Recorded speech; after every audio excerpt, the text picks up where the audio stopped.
Assalamualaikum warahmatullahi wabarakatuh. Innal hamdalillah nahmaduhu wa nasta'inuhu wa nastaghfiruh wa na'udzu billahi min shururi anfusina wa sayyiati a'malina. Man yahdihillahu fala mudilla lahu wa man yudlil fala hadiya lahu. Wa asyhadu an la ilaha illallah wahdahu la syarika lahu wa asyhadu anna Muhammadan 'abduhu wa rasuluh. يا أيها الذين آمنوا اتقوا الله حق تقاته ولا تموتن إلا وأنتم مسلمون يا أيها الذين آمنوا اتقوا الله وقولوا قولا سديدا يصلح لكم أعمالكم ويغفر لكم ذنوبكم ومن يطع الله ورسوله فقد فاز فوزا عظيما أما بعد. Jamaah yang dimuliakan Allah Subhanahu wa taala, kita bersyukur kepada Allah Rabbul Alamin yang senantiasa memberikan kenikmatan kepada kita semua di dunia agar kita bisa menjalankan ibadah kepadanya dengan baik dengan menggunakan nikmat-nikmat tersebut. Dan salawat serta salam semoga senantiasa tercurahkan kepada Nabi kita Muhammadin sallallahu alaihi wasallam yang telah memberikan petunjuk kepada kita semua bagaimana menjadi hamba yang sempurna di hadapan Allah Subhanahu wa taala, bagaimana kita beribadah, bagaimana kita melakukan taslim, yaitu menundukkan diri pada syariat Allah Subhanahu wa taala. Maka kita mencintai beliau dan berusaha memperbanyak salawat untuk beliau dan berusaha mempelajari dan mengamalkan sunnah-sunnah yang telah beliau ajarkan. Jamaah yang dimuliakan Allah Subhanahu wa taala, kita masih melanjutkan di dalam qawaid atau 10 kaidah di dalam mensucikan jiwa, ya. Kita membutuhkan untuk mensucikan jiwa agar jiwa kita ini bersih dari kotoran-kotoran syirik, kotoran-kotoran keraguan, mencintai syahwat dan juga malas dalam beribadah kepada Allah. Seandainya beribadah maka tidak khusyuk, ya, untuk Allah Subhanahu wa taala, atau kurang ikhlas, banyak kepentingan-kepentingan yang kita harapkan dalam urusan dunia, maka ini adalah kotoran-kotoran yang menyerang di dalam hati kita atau di dalam jiwa kita yang harus senantiasa kita bersihkan, ya, yaitu dengan kaidah-kaidah yang telah disebutkan oleh Syekh Abdul Razak. Kita telah membaca kaidah yang pertama. Apa kaidah yang pertama dulu? Masih ingat insyaallah, ya. Kaidah yang pertama yaitu dengan cara menjaga tauhid kita atau dengan mentauhidkan Allah Subhanahu wa taala. Karena tidak mungkin seseorang mendapatkan tazkiyah, mendapatkan kebersihan jiwa sedangkan di dalam jiwanya itu ada sesembahan selain Allah Subhanahu wa taala. Ada sesuatu yang mereka sandingkan untuk Allah Subhanahu wa taala. Allah Subhanahu wa taala tidak ridha dengan hal yang seperti ini. Maka inti dari tazkiyatun nafs adalah mensucikan jiwa dari noda-noda kesyirikan dan juga noda-noda kekufuran. Kemudian yang kedua yaitu kaidah di dalam tazkiyatun nafs yang telah kita baca, yaitu kita minta kepada Allah Subhanahu wa taala, karena Allah lah yang bisa mensucikan jiwa manusia, ya.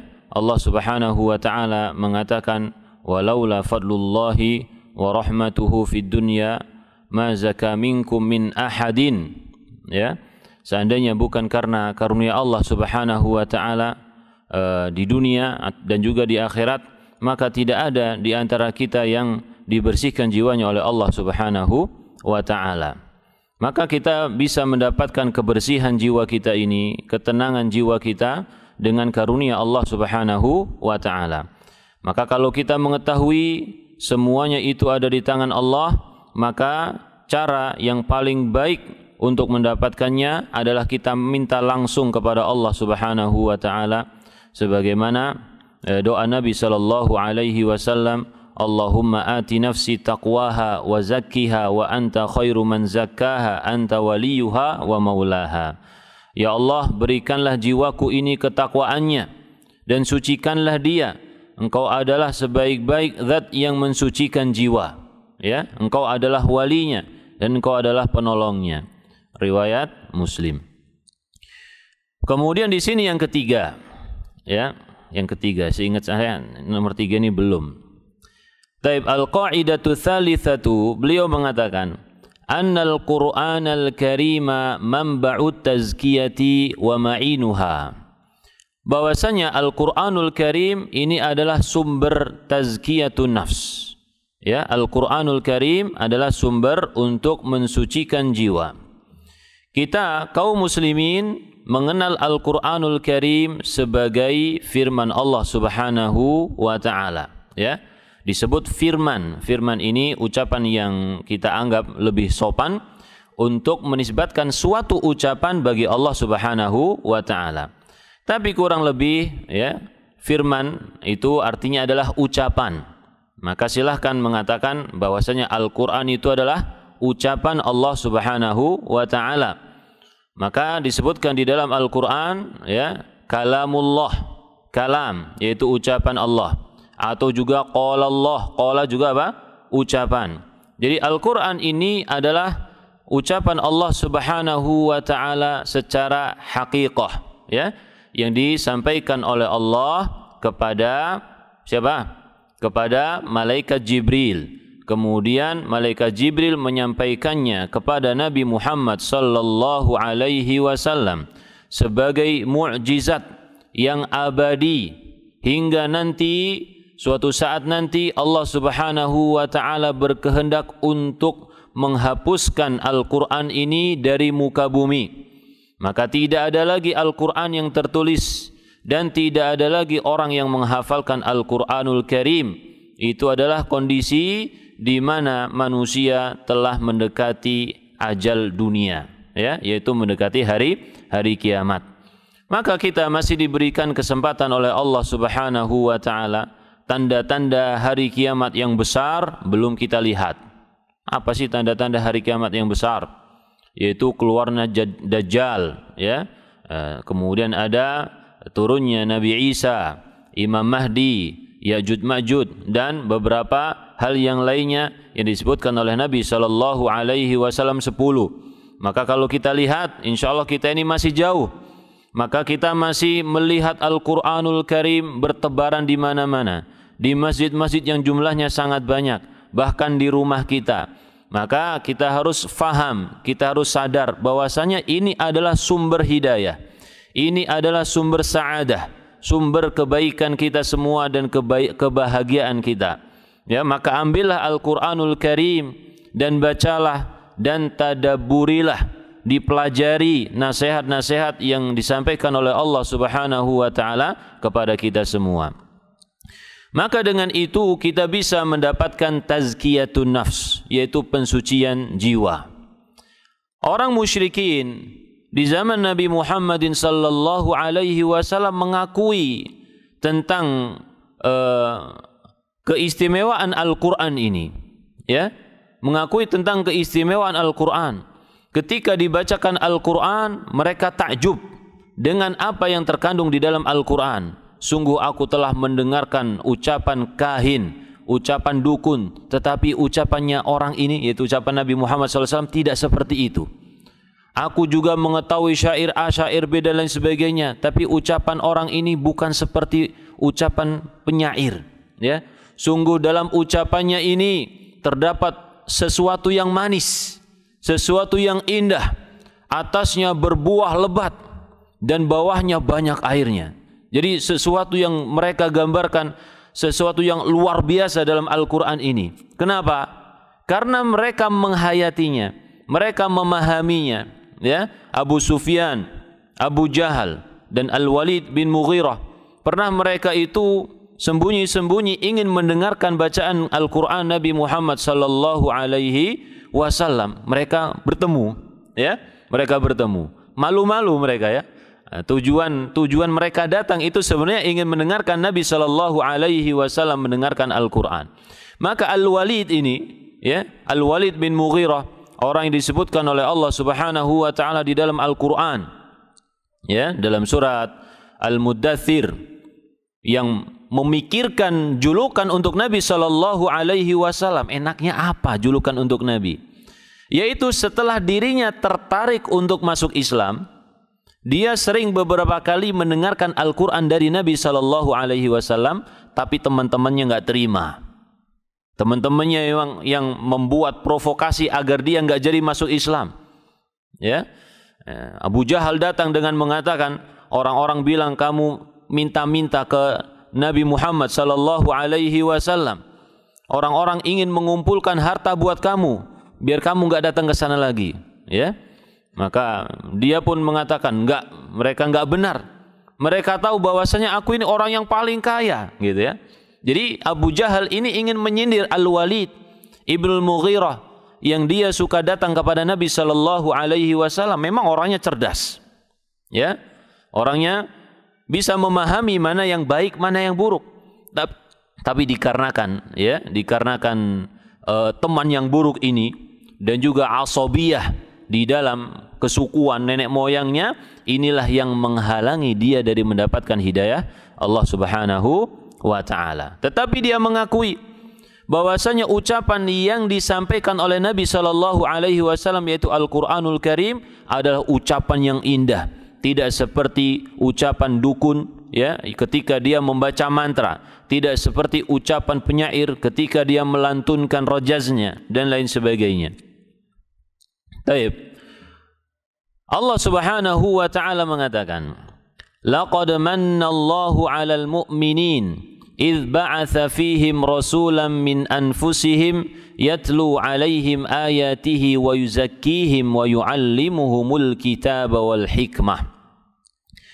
Sungguh Allah Subhanahu wa ta'ala memberikan kenikmatan kepada orang-orang yang beriman, yaitu ketika Allah Subhanahu wa ta'ala mengutus di antara mereka seorang utusan dari diri mereka sendiri. Ya, dari diri mereka sendiri. Jadi Allah Subhanahu wa ta'ala memulai risalah yang besar ini dari seseorang manusia, bukan malaikat yang turun dari langit kemudian dakwah kamu beriman, tidak. Tapi ini adalah seseorang yang paling mulia yang dipilih oleh Allah Subhanahu wa ta'ala, yang mereka kenal nasabnya, mereka tahu dari lahirnya bagaimana, mereka tahu sifat-sifatnya, keluar masuk kota Mekah mereka tahu semuanya. Ya, inilah Nabi Muhammad sallallahu alaihi wasallam. Baik, ini kenikmatan yang besar. Ya. Yatlu alaihim ayatihi. Dan salah satu tugas Nabi sallallahu alaihi wasallam adalah membacakan ayat-ayat Allah untuk orang-orang musyrikin itu. Artinya apa? Berdakwah. Dengan cara apa? Dengan cara membacakan Al-Quranul Karim. Di dalam beberapa ayat, ya, Allah Subhanahu wa ta'ala memerintahkan Nabi Muhammad sallallahu alaihi wasallam untuk berdakwah dengan ayat-ayat Al-Quran. Ini juga kita nih kaum muslimin, sebagian kaum muslimin ada yang merasa alergi kalau disebutkan dalil Allah berfirman, Rasulullah SAW bersabda. Jadi mereka itu kayak nggak suka gitu, ya, singkirkan dalil-dalil gitu. Mereka lebih suka dengan ucapan-ucapan yang disebut dengan ucapan bijak, ucapan falsafah dan lain sebagainya. Kalau disebutkan Al-Quran, disebutkan Sunnah, seakan-akan mereka tidak menyukai ucapan-ucapan ini. Ya, ini ucapan-ucapan jadul. Seakan-akan ini sudah nggak berlaku lagi. Padahal ini adalah sumber kebaikan dari Allah untuk kita semua sepanjang masa. Taib. Allah Subhanahu wa ta'ala misalkan di dalam Al-Quran, wa anzir bihi, ya, berilah peringatan dengannya. Dan juga Allah mengatakan, wa dzakir bil Qur'ani may yakhafu wa'id, berilah peringatan dengan Al-Quran untuk orang-orang yang takut dengan ancaman pada hari kiamat. Dan ayat-ayat yang sangat banyak. Kita diperintahkan oleh Allah Subhanahu wa ta'ala ketika berdakwah menyertakan ayat-ayat Al-Quran. Bukan cuma ngomong kanan kiri, tidak. Tetapi harus ada panduan dari Al-Quranul Karim dan juga sunnah Nabi Sallallahu Alaihi Wasallam. Ya. Jadi Nabi Shallallahu Alaihi Wasallam tugas beliau adalah berdakwah dengan membacakan ayat-ayat Allah Subhanahu wa taala kepada manusia. Wa yuzakkihim, dan juga membersihkan mereka. Ya, para ulama menyebutkan membersihkan mereka dari kesyirikan, dari kekufuran, dari keraguan-raguan. Ya, seperti yang telah kita sampaikan tadi. Ya, jadi seseorang itu tidak bisa mensucikan jiwanya kalau hatinya itu masih terpaut dengan selain Allah Subhanahu wa taala. Wa yu'allimuhumul kitaba wal hikmah, dan Nabi Shallallahu Alaihi Wasallam mengajarkan untuk mereka Alkitab dan juga Al-Hikmah, ya, kitab suci Al-Quran. Adapun hikmah ini artinya adalah ucapan yang baik, ya, atau yang kita sebut dengan hadis Nabi Shallallahu Alaihi Wasallam. Taib. Beliau mengatakan, fa'a'zamu ma tazku bihin nafsa Al-Quranul Karim. Ya, tazku bihin nafsu Al-Quranul Karim. Dan sesuatu yang paling besar agar jiwa itu menjadi suci, menjadi bersih, adalah dengan Al-Quranul Karim. Alladhi huwa kitabut tazkiyati wa manba'uha wa ma'inuha wa masdaruha. Ya, dan kitab suci Al-Quran ini adalah sumber dari pensucian jiwa. Faman arada li nafsihi tazkiyata falyatlubha fi kitabillah. Maka siapapun yang ingin mensucikan jiwanya, maka hendaklah dia mencarinya di dalam kitabullah. Ya, sekali lagi, tadi kita menyampaikan bahwasanya kita itu sering membaca Al-Quran dan juga kita menghafalkan Al-Quranul Karim. Maka yang seperti ini belum cukup untuk mensucikan jiwa. Terus apa yang harus kita lakukan agar jiwa kita ini bisa suci dengan Al-Quran? Maka jawabnya adalah dengan cara mentadabburi Al-Quran. Ya, dengan cara mentadabburi Al-Quran. Bagaimana cara mentadabburi Al-Quran? Yaitu kita merasakan bahwasanya Al-Quran ini adalah pesan dari Allah Subhanahu wa ta'ala, seakan-akan Allah khusus memanggil kita. Ya, kita kalau dapat WA atau dapat surat misalkan, ya, dapat surat buat Pak Fulan misalkan. Kira-kira apa yang akan kita lakukan? Ya, misalkan bapak-bapak sekarang di pengajian, kemudian ada WA ada pesan dari istrinya WA sedang pengajian, ya, bunyi kelding, dilihat, oh istri nih. Mungkin kalau bapak-bapak nggak suka sama istrinya dibiarin, ya kan, tapi kalau bapak cinta dengan istri, kira-kira bagaimana? Langsung berusaha dibuka, lihat pelan-pelan, ya, dilihat, ya kan, dilihat, berusaha dilihat apa sih pesan yang disampaikan, barangkali butuh sesuatu, kan gitu, ya. Atau kita mendapatkan surat dari atasan, perintah misalkan, ya, dari atasan. Kemudian kita baca. Maka kita sangat senang ketika membacanya. Kita sangat siap dan berusaha memahami apa yang disampaikan dalam surat tersebut. Ya. Dan sekarang Al-Quran isinya adalah pesan-pesan dari Allah Rabbul Alamin, yang menciptakan kita, yang membimbing kita, yang mengatur seluruh urusan kita, yang memberi rizki kecukupan untuk kita semua. Ini Al-Quran. Meskipun sudah lama diturunkan kepada Nabi Shallallahu Alaihi Wasallam, tapi ini secara umum buat seluruh manusia dan untuk kita semua. Ya, artinya seharusnya kita itu lebih semangat untuk mempelajari Al-Quranul Karim. Apa sih isinya? Apakah kita sudah mengetahui berapa persen kita mengetahui isi dari Al-Quranul Karim, perintah-perintah Allah atau juga larangan-larangan Allah Subhanahu wa ta'ala, ya? Maka ketika kita mentadabburi Al-Quran, kita merasa bahwasanya Al-Quran ini diturunkan sebagai pesan khusus untuk kita, sehingga kita memiliki tanggung jawab untuk membacanya dari A sampai Z, dari surat Al-Fatihah sampai surat An-Nas. Dan ini Masya Allah tentu membutuhkan waktu yang sangat banyak, ya, dan juga membutuhkan fokus ketika mempelajarinya, dan juga membutuhkan niat yang tulus, niat yang baik. Tidak seperti sebagian manusia mempelajari Al-Quran tetapi untuk mencari kekurangannya, ya.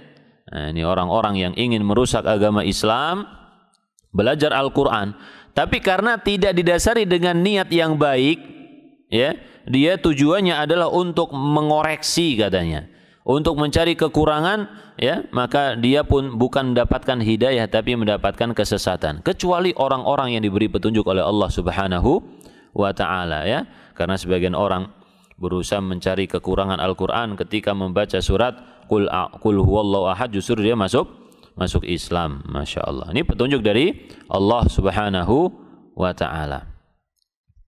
Taib. Jadi yang kedua, ya, tadi pertama adalah kita menganggap ini adalah pesan khusus untuk kita dari Allah Subhanahu wa ta'ala.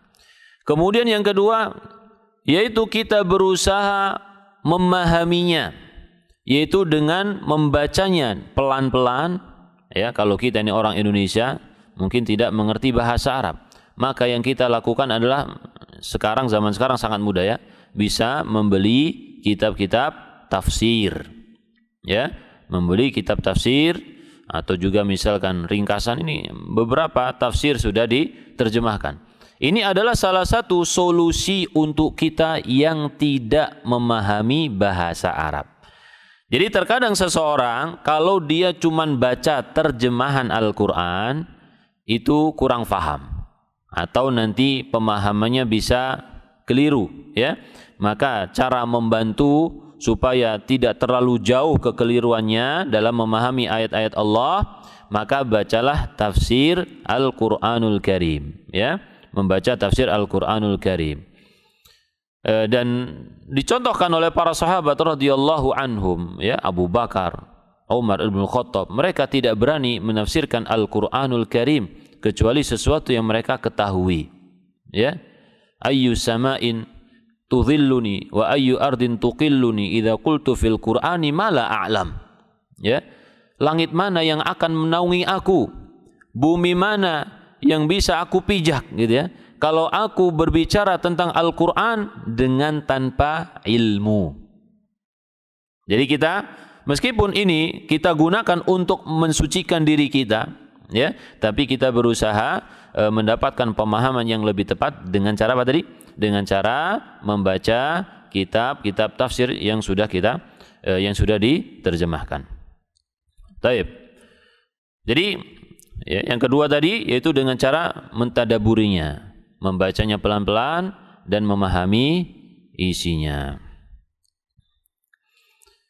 Qala Ibnu Abbas radhiyallahu anhuma, Ibnu Abbas mengatakan, dhaminallahu liman ittaba'al qur'ana alla yadhilla fid dunya wa la yashqa fil akhirati. Allah Subhanahu wa ta'ala menjamin untuk orang yang mengikuti Al-Quran, ya. Ini mengikuti Al-Quran dengan benar tentunya, ya, sebagaimana para sahabat radhiyallahu anhum. Orang yang mengikuti Al-Quran alla yadhilla fid dunya, mereka tidak akan tersesat di dunia. Kalau ada orang membaca Al-Quran kemudian seenaknya memahami Al-Quran ini dengan hawa nafsunya, maka tidak bisa disebut sebagai mengikuti Al-Quran. Ya, terus mengikuti apa? Mengikuti hawa nafsu. Karena kalau mengikuti Al-Quran, ya, dia fahami dengan benar bagaimana para sahabat radhiyallahu anhum mereka melakukan Al-Quran, memperlakukan Al-Quran ini, ya, begitulah mereka apa? Melakukannya. Jadi kalau seseorang, ya, meskipun dia berdalil dengan Al-Quran, tetapi memiliki pemahaman yang melenceng, maka pada dasarnya tidaklah mengikuti Al-Quranul Karim. Contohnya misalkan, ya, ada orang yang membaca Al-Qur'anul Karim, wa aqimis sholata li dzikri. Dirikanlah salat untuk berzikir kepadaku. Dirikanlah salat untuk mengingatku. Ya, kemudian dia mengatakan, oh berarti tujuan salat itu supaya kita ingat. Kalau kita sudah ingat sama Allah udah cukup, berarti nggak perlu apa? Nggak perlu salat, kata dia. Ini sebagian apa? Sebagian orang melakukan pemahaman seperti ini. Nah, kita koreksi, ya. Apakah pemahaman seperti ini sesuai dengan apa yang dipahami oleh para sahabat radhiyallahu anhum, kan gitu ya? Kalau dia mengikuti pemahamannya tersebut, ya, dan bahkan berdakwah kepada orang udah nggak perlu sholat, yang penting kita itu selalu ingat kepada Allah Subhanahu wa Ta'ala, nggak perlu sholat, ya. Nah, dia pun nggak sholat. Dia merasa dirinya mengikuti apa? Al-Quran. Aku juga punya dalil, katanya. Aku juga pakai dalil Al-Quran. Tapi ternyata yang dia ikuti bukanlah pemahaman yang benar dalam Al-Quran tersebut. Maka dia tidak bisa dikatakan sebagai orang yang mengikuti Al-Quran. Tetapi dia ini mengikuti hawa nafsunya. Ya, maka Al-Quran ini harus difahami. Yang paling selamat, ya, yang paling selamat, yang paling berilmu adalah para sahabat radhiyallahu anhum. Thumma tala, ya, kemudian wala yashqa fil akhirah. Jadi orang yang mengikuti Al-Quran tidak akan tersesat di dunia dan tidak akan celaka di akhirat. Kemudian Ibnu Abbas membaca, famanittaba'a hudaya fala yadhillu wala yashqa. Barang siapa yang mengikuti petunjukku, petunjuk Allah, Al-Quran ini petunjuk Allah, fala yadhillu, maka dia tidak akan tersesat, wala yashqa, dan dia tidak akan celaka. Ayat setelahnya disebutkan, wa man a'rada an dzikri fa inna lahu ma'isyatan dhanka wa nahsyuruhu yaumal qiyamati a'ma. Barang siapa yang berpaling dari Al-Quran. Tadi disebutkan orang yang mengikuti Al-Quran, sekarang disebutkan kebalikannya. Orang yang berpaling dari Al-Quran, maka dia mendapatkan kehidupan yang sempit, ya, kehidupan yang sesak. Wa nahsyuruhu yaumal qiyamati a'ma. Dan pada hari kiamat dibangkitkan oleh Allah, dikumpulkan bersama manusia, kondisinya adalah apa? Kondisi buta. Qala rabbi lima hasyartani a'ma wa qad kuntu basira. Ya Allah, kenapa engkau mengumpulkan kami dalam keadaan buta? Dulu kami bisa melihat. Qala kadzalika atatka ayatuna fanasitaha wa kadzalikal yauma tunsa. Iya, karena kalian ini sudah dikasih Al-Quran, tetapi kalian justru meninggalkannya. Dan hari inilah kalian itu dilupakan, ditinggalkan. Jadi Allah Subhanahu wa Ta'ala tidak peduli kepada orang-orang yang berpaling dari Al-Quranul Karim. Ya, maka kita adalah kaum muslimin, jamaah yang dimuliakan Allah Subhanahu wa Ta'ala. Kita adalah kaum muslimin yang diberikan karunia yang besar oleh Allah Subhanahu wa Ta'ala. Pada zaman Nabi Muhammad sallallahu alaihi wasallam, ya, banyak orang yang disebut sebagai buta huruf. Dan Nabi sallallahu alaihi wasallam diutus kepada ummiyin. Ya, di dalam kitab sejarah disebutkan tentang sifat Nabi sallallahu alaihi wasallam di dalam kitab Taurat. Salah satu sifat beliau adalah wahirzan lil ummiyin. Beliau adalah penjaga untuk kaum yang ummi. Apa itu kaum yang ummi? Kaum yang tidak bisa baca tulis Al-Quran. Ya, mereka lebih banyak menggunakan hafalannya, hafalan Al-Quran. Adapun menulis ataupun membaca tulisan Al-Quran yang lebih banyak, mereka nggak mampu. Dan pada sekarang, zaman sekarang, Masya Allah, semua orang sekolah, ya, semua orang sekolah. Bahkan ada yang sampai S3, profesor. Kalau ada atas profesor mungkin gelarnya lebih dari apa? Profesor gitu ya. Jadi ini sesuatu yang luar biasa. Kalau sampai seperti itu belum juga bisa membaca Al-Quran, ini masih disebut dengan buta huruf. Ini dalam konsep Islam ya, dalam lingkup agama Islam. Karena di zaman Nabi Shallallahu Alaihi Wasallam disebut buta huruf itu orang yang nggak bisa baca tulis Arab nih, ya, baca ataupun nggak bisa nulis Arab disebut sebagai apa? Ummi, buta huruf. Jadi gimana nih kaum muslimin ini? Kaum muslimin harus belajar membaca Al-Qur'anul Karim. Ya. Di kehidupan modern yang banyak sekali wasilah sarana untuk kita belajar dimudahkan oleh Allah Subhanahu wa taala, harus kita gunakan. Ya, harus kita gunakan. Belajar membaca Al-Qur'anul Karim. Ya, kalau kita diperintahkan untuk mengangkat gelar buta huruf dengan cara banyak belajar, banyak membaca, ya, maka sekarang dalam agama Islam kita diperintahkan untuk mengangkat buta huruf kita dengan belajar membaca Al-Qur'an, ya. Baik. Allah Subhanahu wa taala mengatakan, "Ya ayyuhan nasu qad ja'atkum mau'izatun mir rabbikum wa shifaa'un lima fis suduri wa hudaw wa rahmatul lil mu'minin." Wahai manusia, telah datang kepada kalian mau'izah, yaitu pelajaran, nasihat, mir rabbikum, dari Rabb kalian, wa shifaa'un lima fis sudur, dan juga kesembuhan atau obat untuk penyakit yang ada di dalam dada, wahudan, dan petunjuk, warahmatun, dan rahmat lil mu'minin, untuk orang-orang yang beriman. Ini adalah sifat-sifat Al-Qur'anul Karim. Ya, Al-Qur'an mengandung mau'izah, pelajaran untuk kita semua. Ya, maka seseorang yang mempelajari Al-Qur'an, kandungan-kandungan Al-Qur'an, maka akan bertambah ilmunya dan bertambah kebijaksanaannya. Di mana di dalam Al-Qur'an misalkan seseorang itu diperintahkan untuk bersabar, ya, tidak cepat marah, tidak cepat terlalu sedih, ya, tidak terlalu stres misalkan. Sabar ketika terkena musibah. Ini adalah salah satu sikap bijak yang Allah ajarkan kepada manusia, karena nggak mungkin manusia itu nggak diuji oleh Allah Subhanahu wa taala. Dan juga ilmu-ilmu yang lain, apalagi ilmu di dalam berumah tangga, ya. Al-Qur'an itu dalam syariat Allah Subhanahu wa taala itu sangat lengkap di dalam membahas urusan apa? Rumah tangga. Lengkap sekali. Ya. Sampai urusan jima', urusan ranjang disebutkan. Ini kalau orang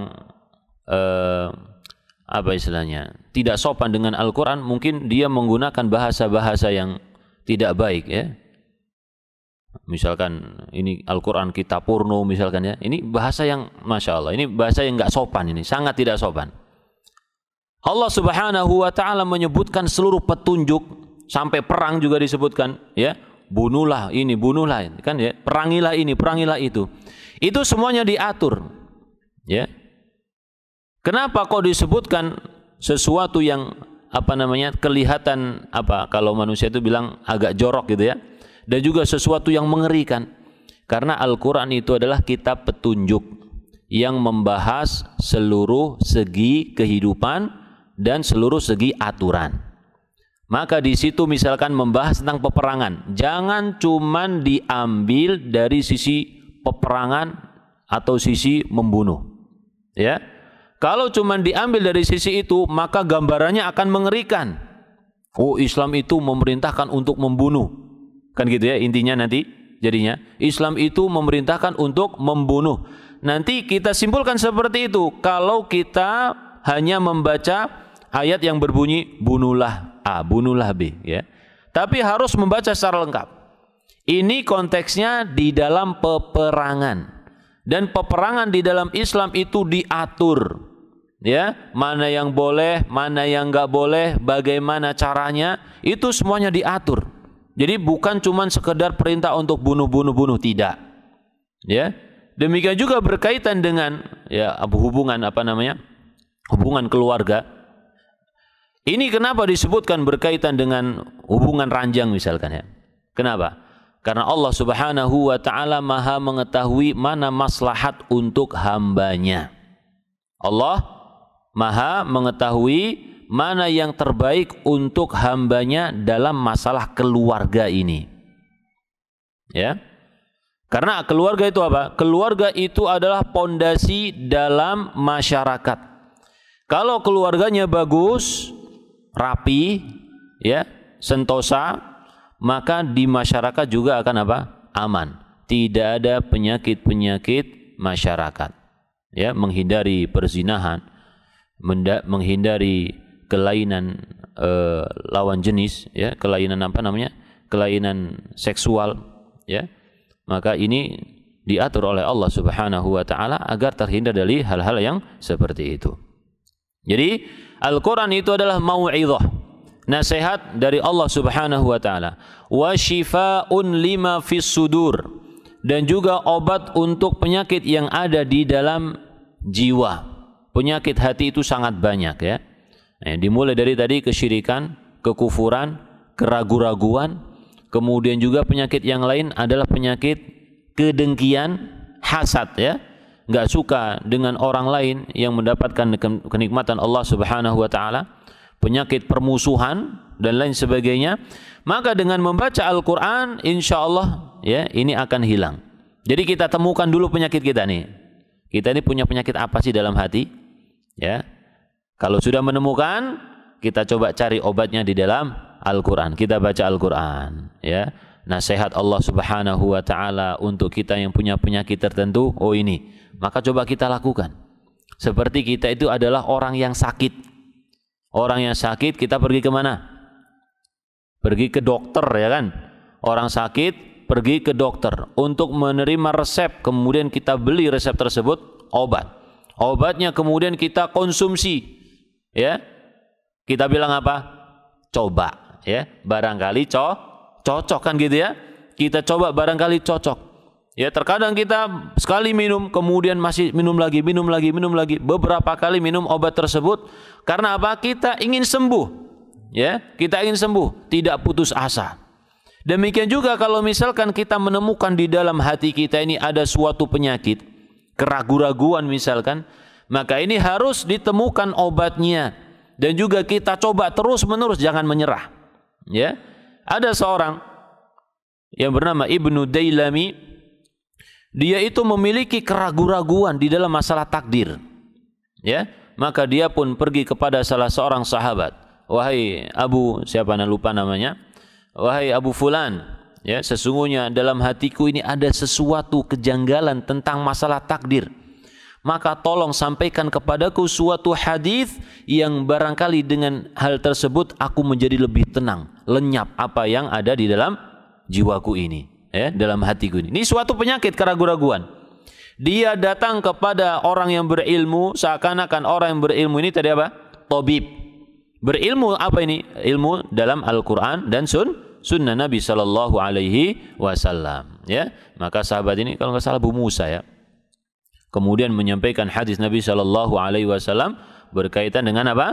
Takdir Allah Subhanahu wa ta'ala. Jadi seperti itu ya. Kita berusaha memperbaiki jiwa kita dengan Al-Quranul Karim. Wa hudan, dan juga petunjuk, wa rahmatun lil mu'minin. Di ayat surat Al-Baqarah awal, Allah Subhanahu wa ta'ala mengatakan dzalikal kitabu la raiba fihi hudal lil muttaqin. Ya, kitab ini tidak ada keraguan di dalamnya, sebagai petunjuk untuk orang-orang yang bertakwa. Sebagai petunjuk orang-orang yang bertakwa. Jadi kalau kita ini adalah orang yang bisa mengambil petunjuk dari Al-Quranul Karim, maka kita berharap mudah-mudahan kita adalah orang yang dimaksud oleh Allah Subhanahu wa ta'ala. Ya, kita adalah orang-orang yang bertakwa yang dimaksud oleh Allah Subhanahu wa ta'ala. Maka seorang muslim ketika dia membaca Al-Quranul Karim, sempatkan bagian dari membaca Al-Quran tadi tadabbur. dia perhatikan perintah-perintahnya dan juga larangan-larangannya, kemudian dia berhenti sejenak memikirkan apakah perintah ini sudah kita kerjakan, apakah larangan ini sudah kita tinggalkan, ya. Nah, kemudian kita setelah kita menyadari bahwasanya ini kita sudah mengerjakan, maka kita pertahankan. Kalau kita menyadari bahwasanya ini belum kita kerjakan, belum kita tinggalkan, misalkan dalam larangan, maka hendaklah kita berusaha, ya. Nah, di sini nanti disebutkan oleh Ibnu Mas'ud radhiyallahu anhu, kana ar-rajulu minna idza ta'allama 10 ayatin lam yujawizhunna hatta ya'rifa ma'aniyahunna wal 'amala bihinna. Seseorang di antara kami, yaitu para sahabat radhiyallahu anhum, apabila mempelajari 10 ayat dari Al-Quran, mempelajari, ya, 10 ayat dari Al-Quran, mereka tidak akan melewatkannya, tidak menambahkannya lagi 10 ayat berikutnya sampai mereka mengetahui makna-maknanya dan sampai mereka mengamalkannya. Maka mereka bisa mempelajari secara ilmu dan juga secara apa? Amal. Ini metode para sahabat radhiyallahu anhum di dalam mempelajari Al-Quran. Jadi mereka mempelajari makna-maknanya dan mereka berusaha mengamalkannya, ya. Ini adalah metode yang luar biasa. Kita bisa mencoba 10 ayat, 10 ayat, 10 ayat, ya, anggap saja sepekan sekali misalkan, sepekan sekali atau sebulan sekali, ya, kita baca lagi 10 ayat, apakah ini sudah kita tuntaskan perintah-perintahnya ataukah belum?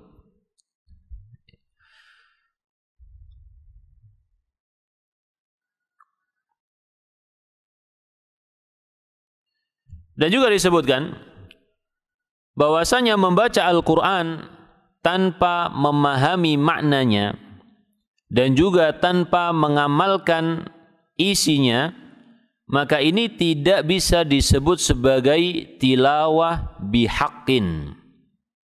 Tidak bisa disebut sebagai membaca Al-Quran dengan benar, ya. Karena tilawah, para ulama menjelaskan tilawah itu salah satu bagiannya adalah mengamalkan Al-Quran. Jadi bukan cuma membaca, tapi juga apa? Mengamalkan. Sebagaimana disebutkan di dalam kitab Adabu Akhlaqu, ya, Hamalatil Quran, ya, bahwasanya seseorang disebut sebagai membaca atau tilawah Al-Quran dengan benar, yaitu ketika kita membacanya dan juga mengamalkan isinya. Oleh karena itu Fudail bin Iyad mengatakan, innama nazalal Qur'anu atau nuzilal Qur'anu liyu'mala bihi. Al-Quran itu diturunkan untuk diamalkan. Jadi tujuan akhir dari kita mempelajari Al-Quran adalah untuk diamalkan. Fattakhadhan nasu qira'atahu amalan. Tapi orang-orang, ya, kebanyakan manusia menjadikan hanya membacanya itu sebagai tujuan yang paling utama. Apa maksudnya? Jadi seseorang keliru di dalam mempraktekkan Al-Quranul Karim ini, yang seharusnya mereka itu menjadikan membaca Al-Quran sebagai wasilah, ya, sebagai wasilah, tetapi justru mereka menjadikannya sebagai ghoyah, ya. Ghoyah itu tujuan. Taib. Kalau kita ditanya, membaca Al-Quran itu wasilah atau ghoyah, sarana ataukah tujuan membaca, ya. Kita baca surat ini, ya, ada pesan dari istri misalkan, kita baca sampai 10 kali karena kita senang mendapatkan WA dari istri misalkan, tapi isi perintahnya ini minta dibelikan apa, minta dibelikan titip gula misalkan, ya. Yang gampang, titip gula. Kalau pulang titip gula. Kita baca berkali-kali, tapi nggak kita beliin, ya, nggak kita belikan gula. Kira-kira gimana itu? Apakah kita disebut dengan membaca Al-Quran dengan membaca pesan tersebut dengan benar? Tentu tidak. nanti kalau kita pulang marah, istri kita marah-marah ya kan, kita pulang nggak bawa apa-apa, ya istri kita marah-marah, kita bilang aku sudah baca, seneng banget aku mendapatkan pesan darimu, aku baca sampai 100 kali gitu ya, tapi aku nggak beli. Taib. Maka Allah Subhanahu wa taala ya memberikan Al-Qur'anul Karim kepada kita. Kita diberi semangat mendapatkan pahala dengan baca Al-Qur'an. Ya, supaya kita ini banyak baca Al-Qur'an, tapi tujuan utama adalah untuk diamalkan. Ya. Al-Qur'anu hujjatun laka au 'alaika. Al-Qur'an itu adalah sebagai pembelamu atau sebagai penentangmu nanti pada hari kiamat. Ya. Jadi sikap seorang muslim ketika dia mempelajari Al-Qur'an, memahaminya, kemudian berusaha mengamalkannya. Saya ulang, sesungguhnya Al-Qur'an ini diturunkan untuk diamalkan, tapi kebanyakan manusia menjadikan bacaannya itu adalah amalan. Jadi tujuan tertinggi dari Al-Qur'an menurut kebanyakan manusia adalah hanya untuk dibaca, bukan untuk diamalkan. Ibnu Qayyim rahimahullahu ta'ala mengatakan, Al-Qur'anu huwa syifa'ut tammu min jami'il adwa al-qalbiyah wal badaniyah wa adwa'id dunya wal akhirah. Quran itu adalah obat yang sempurna bagi seluruh penyakit, entah penyakit jiwa, penyakit hati, dan juga penyakit badan. Wa adwa'id dunya wal akhirah, dan juga dia itu untuk penyakit dunia maupun penyakit akhirat. Ya, penyakit dalam urusan agama. Seseorang yang suka bermaksiat kepada Allah, maka obatnya yaitu dengan mendekatkan diri mempelajari Al-Qur'an. Seseorang yang punya penyakit badan, salah satu cara pengobatannya yaitu dengan apa? Ruqyah. Dan ini sudah dibuktikan sendiri oleh Ibnu Qayyim. Ketika beliau berada di Mekah, kemudian terkena suatu penyakit lama nggak sembuh-sembuh, maka beliau meruqyah dirinya dengan membaca surat Al-Fatihah. Baca surat Al-Fatihah, ya. Dan beliau menceritakan pengalaman beliau tersebut, aku melihat perubahan yang sangat baik dalam diriku, ya. Dan Nabi Muhammad sallallahu alaihi wasallam juga mengajarkannya. Apabila salah satu anggota keluarga Nabi sallallahu alaihi wasallam sakit, maka beliau membacakan surat Qul a'udzu birabbil falaq dan Qul a'udzu birabbin nas, ya, mengobati dengan apa? Dengan ruqyah.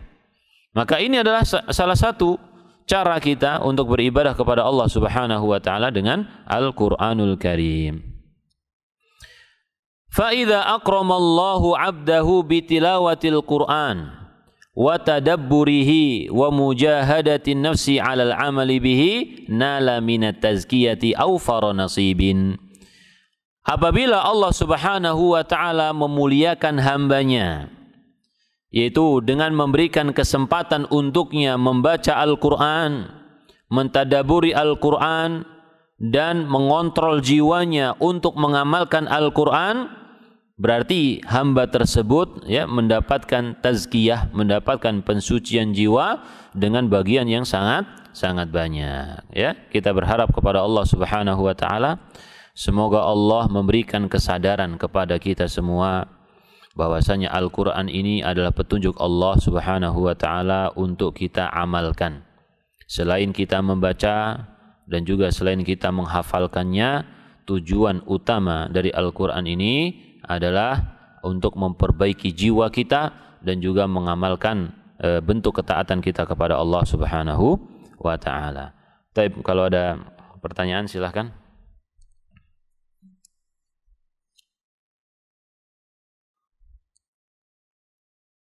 Gak ada pertanyaan? Ya Pak.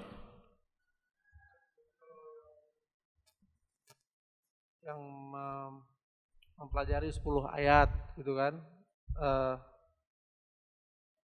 sampai paham betul, itu bukan berarti kalau itu bisa aja sambil kita menyahataman itu masih. Iya. Jadi ada bagian-bagian di mana kita mempelajari Al-Qur'an, ya, bisa kita menghafalkannya, bisa kita hanya membacanya, atau juga kita mentadaburinya. Dan ini tidak bertentangan.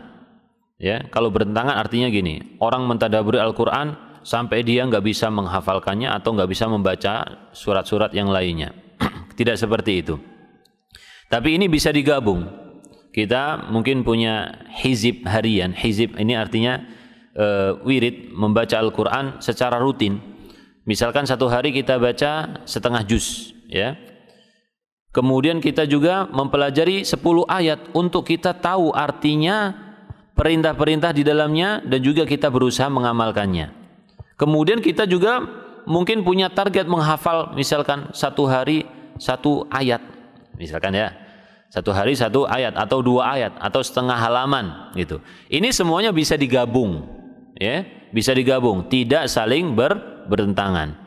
Jadi para sahabat radhiyallahu anhum mereka menghafalkan Al-Qur'anul Karim dari Nabi sallallahu alaihi wasallam, tetapi mereka memiliki metode untuk mentadaburi Al-Qur'an dari segi ilmu dan juga amalan, yaitu 10 ayat, 10 ayat. Taib.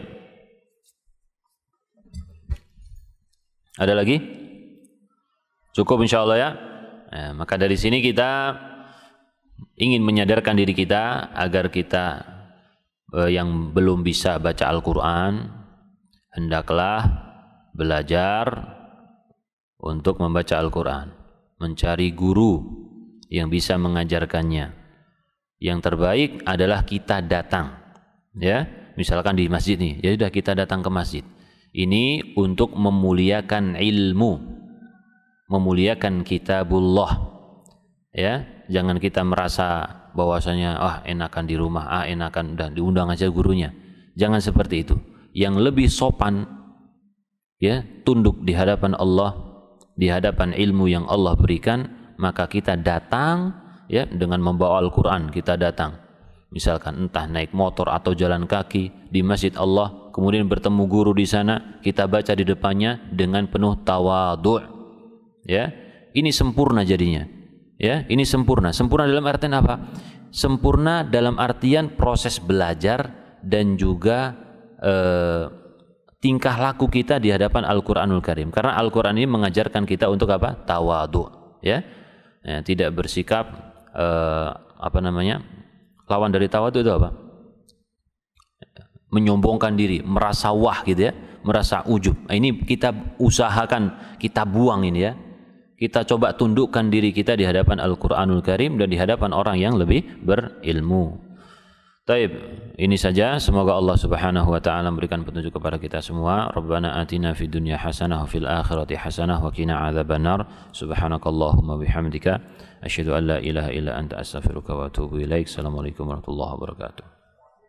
Qul innama ana basyarum mithlukum yuha ilayya annama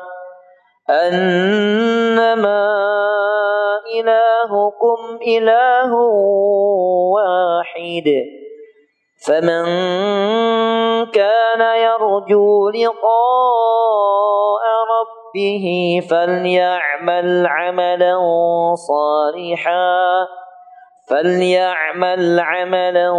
صالحا ولا يشرك بعبادة ربه أحدا.